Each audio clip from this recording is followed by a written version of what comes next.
Okay, this is where we ended up last night at Swan Lake Campground. It's a city campground in Fraser Lake, and it's totally free. There are no hookups for electric or water, but there is a water faucet available. What a beautiful place.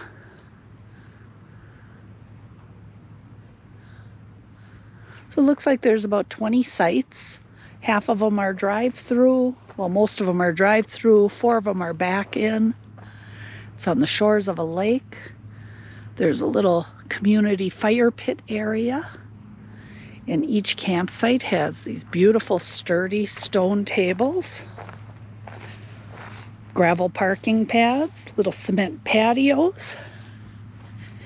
And the only downfall to the park is that there are train tracks right behind.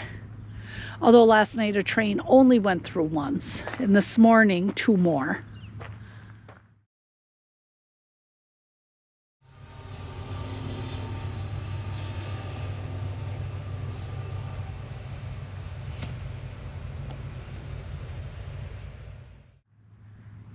Down from here there's a little swimming beach and a playground area, picnic area.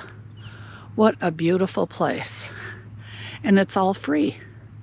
Thank you, Fraser Lake. It's greatly appreciated. Over here's a canoe and kayak rental service. You go online and put in your information and pay for your canoe rental, and then they give you a code to unlock the canoe. And right here, under the bushes, it says, please limit your stay to 2 nights.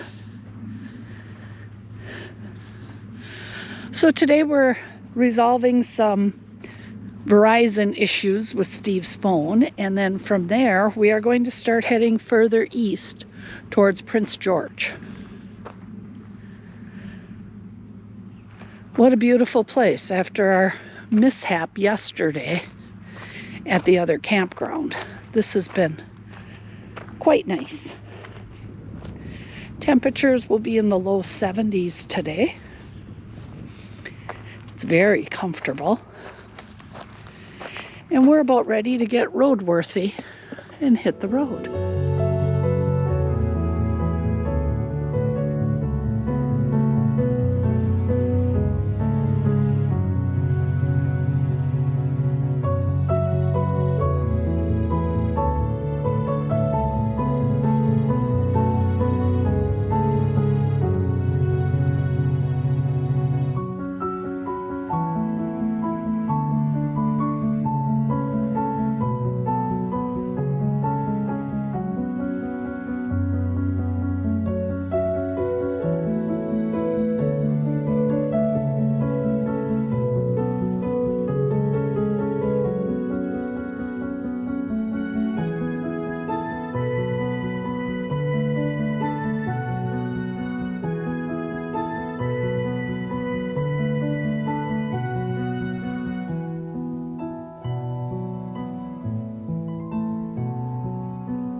Like we're reaching a more mountainous region of this part of British Columbia. There's mountains up ahead, and they even have snow on them. That's pretty cool.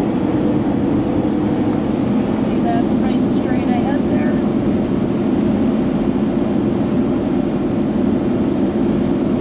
Some little rivulets here and there and crevices with snow in them. Right, it looks like the mountain range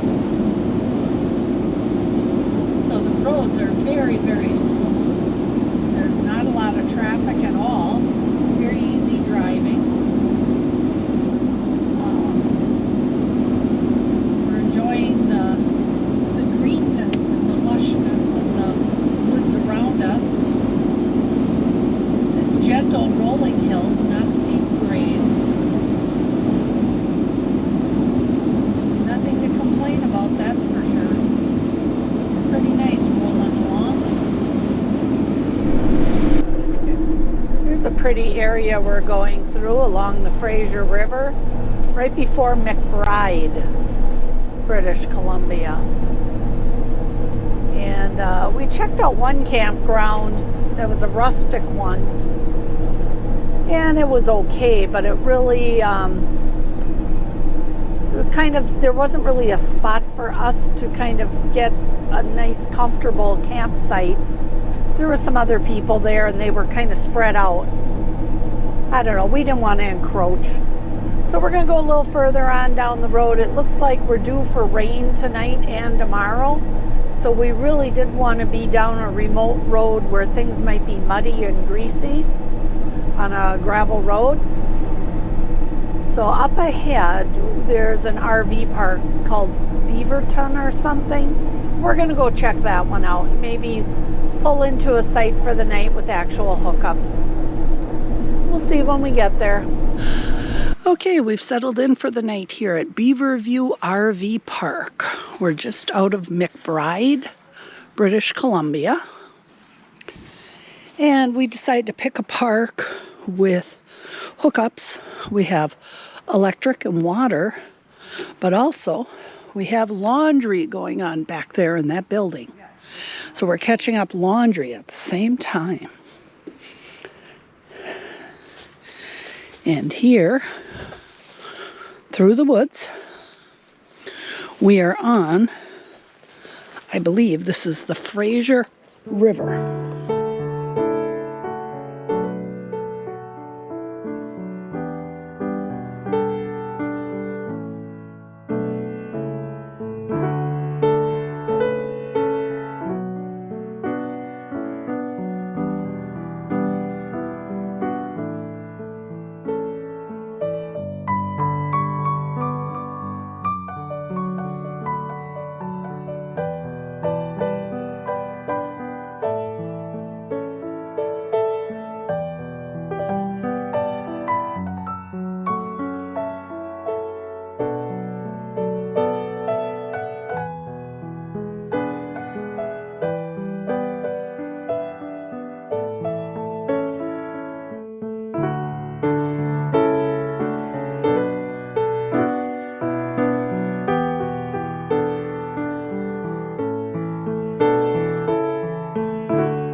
Okay, we're making lunch in the Whiteview kitchen. We are making BLTs. We are in the Mt Robson Provincial Park. We are in the Riverview campground. We have the toaster ready down here to cook. We run that off the Blue Eddy if we're boondocking. And we are going to have a very nice lunch on a rainy day.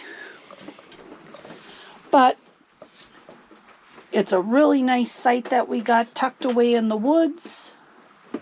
And it's first come, first serve, so we can stay as many days as we want, up to 14 days. It's a Friday, so I think we're taking it for 2 nights, Friday and Saturday, so we don't have a problem trying to find a campsite on a weekend. Really a nice campsite. Out the back, here, I'm going to go back here, out the back window. And here's the rest of the campsite. I'm not going out there because it's raining. But it's a very big campsite. And right through those trees there is the Fraser River, where we were just camped next to last night. But this is rustic camping. We don't have hookups here. There are hours you can run the generator. And of course, there won't be any solar with all this rain. So that's where our Blue Eddy comes into play. And later on, I'm going to take out my pressure cooker for on the stove and cook up this pork tenderloin. It's a really big one, and we'll have leftovers to make stew and pulled pork sandwiches or barbecued pork. But tonight we're going to have pork with potatoes and carrots in the pressure cooker. So that's what's going on in the What Have You camper today. So Steve's almost, halfway through the bacon? We better get going on the toast.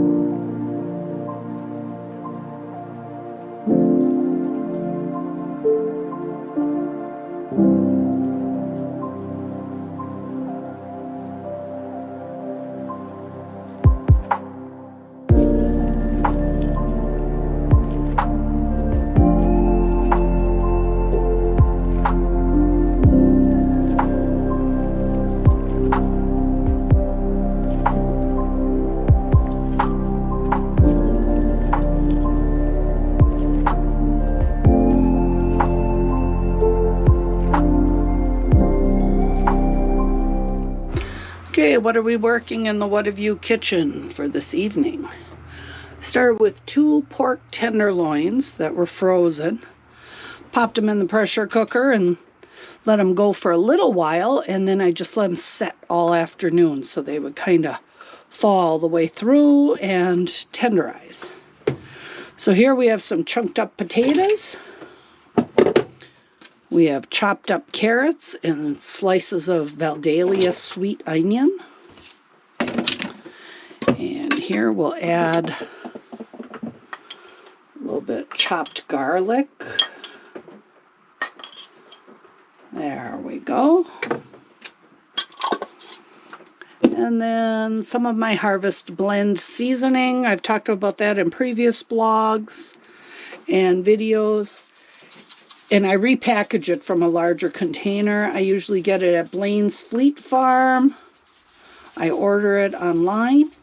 But I did find some up at Three Bears in Alaska over in Kenai. So everything's all put in here. We'll stir it around a little bit. Get everything covered by the juices. There's some of the Andrias steak sauce in there, which is a brush-on steak sauce that's great for marinades or cooking with a roast. I order that out of O'Fallon, Illinois. And it's andrias.com, ANDRIAS.com. I order that by the case. So, we have everything in. We're going to put the top back on. And once it reaches full pressure, we'll let it go for about 20 minutes. and we'll check it then. Okay, it looks like it's done. The steam is out and the little pressure relief valve popped. So it's time to open her up. Whoo! Whew, look at that. Delicious pork tenderloin, roasted with potatoes and carrots and onions in the pressure cooker. Going to be a good dinner tonight, and I cannot tell you how wonderful this smells.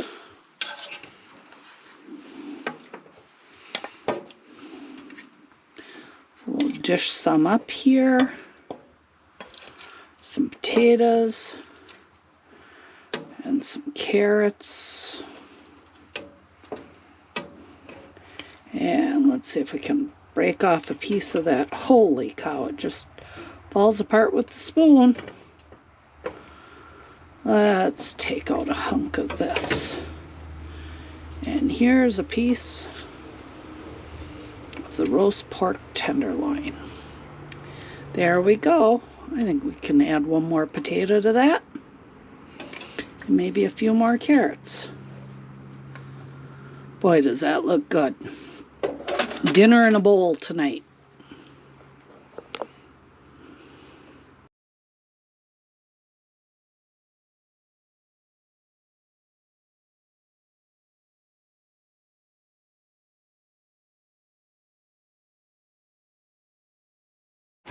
Okay, we picked up some iron rings and some cable ferrules, little crimps. And Steve is going to try and crimp on a temporary handle on the recliner on my side to see if it works. Here's the one that broke off, and the cable itself had broken right there. So the cable is still intact within the chair. So he's just going to try to make a temporary pull for now. We'll order the complete cable and handle assembly once we get back to Wisconsin. Both sides of the chair broke during this trip. So we'll see if this works. Okay, he fed it through the little ferrule and crimped it down really, really good from all angles as best he can. Now he just has to screw the bracket back onto the frame of the arm of the chair, and we'll see how that works. Okay, he's got the bracket all screwed back into place against the chair, and now at least we can still use the chairs. So we got my side done. Now we have to do Steve's side where his broke too.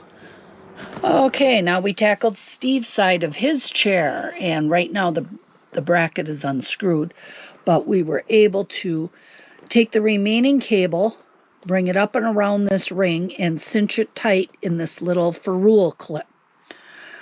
So he has a pull ring now too. Now he has to just screw that bracket back onto the side of the chair. Okay, our Williamsburg love seat has been temporarily repaired. Both of the cable release levers had broken at the handles, the D handles. Okay. 1, 2, 3. Ta-da! Come on, Nick. This makes Nick very happy. Come on, because this is his spot right here when we watch TV. And when we can't do our seats, he has no, here. He has no spot. How's that, Nick? Does that make you happy? Yeah, it does. Okay, and Steve, do you want to show how our table goes? Here's our cocktail table that's on a leg. Do you want to pull this off here? So we can show what it looks like. There we go. Okay, this is the normal leg for the big table that comes with our motorhome. We took that out. We ordered a new bracket from the boat seat store. This is a tray from Aldi, and it works out that it just fits around our seats. Look at that. See? So we can have a spot for our cocktails, our bowl of popcorn, And our Nick is right within nose distance, but he's a very good boy, and he never snitches a treat off the table, do you? Are you a good boy? Yes, you are. Well, Steve, I think we did a good job. It took both of us to do it. Yep. I had to crawl underneath there because my arm could get up and inside there where Steve's couldn't. And I released the hot cables after the handles broke off, and we kind of realigned it a little. And put them back in there. Put them back in their proper grooves and holes. And then Steve was able to put on the little ferrule piece and twist the cable around a separate little pretty ring we bought and crimp it down with lots of heavy squeezing with the vice grips. Yep. But we did it, didn't we? Yes, we did. Good job. So now our chairs should be good for the next 2,000 miles till we get home, right? I hope so. I hope so too. How about you, Nick? Good deal. Okay. And to help keep our little Nicky Doodle's claws from wrecking this fake vinyl type leather stuff, this is a quilt that I made based upon a quilt I saw in Vermont at a visitor center called Vermont Maple Leaves. So we put this on here just to kind of prevent any additional wear and tear on the vinyl surface. Ta-da! And not only do we have the quilt, but we have two matching pillows. There we go. And I made this myself.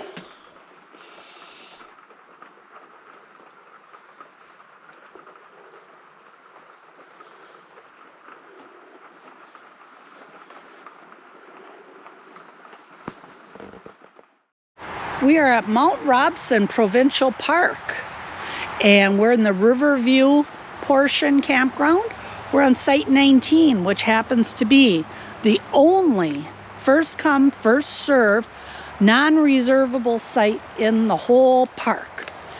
And we were fortunate to pull in on a Friday afternoon and get it. There is highway noise because, well, the whole campground's next to the highway. But it was pouring rain, and it rained all night. And it was supposed to be raining and thunderstorms all day. The weather report shows big swirls of horrible clouds and thunderstorms over us. But I guess they were wrong. So there off in the distance, we do have a mountain view from our campsite. So I don't know if that's Mt Robson or what mountain it is. There were a whole bunch when we were driving in yesterday, but they were all covered with clouds and rain. You'll see on the previous video. So now that's a beautiful day so far. Nick is going to get us out and about for a walk in the campground. Now, a bunch of these other campsites said reserved, but I think because of the weather, people just didn't show up. There's even a loop of electrical sites, and those were all reserved, but I think people didn't show up. But anyhow, at least we got a site for the night, and we took it again for tonight. So we're not struggling to find a campsite on a Saturday.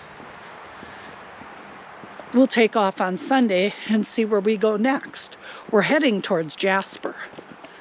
Not sure what we're doing yet.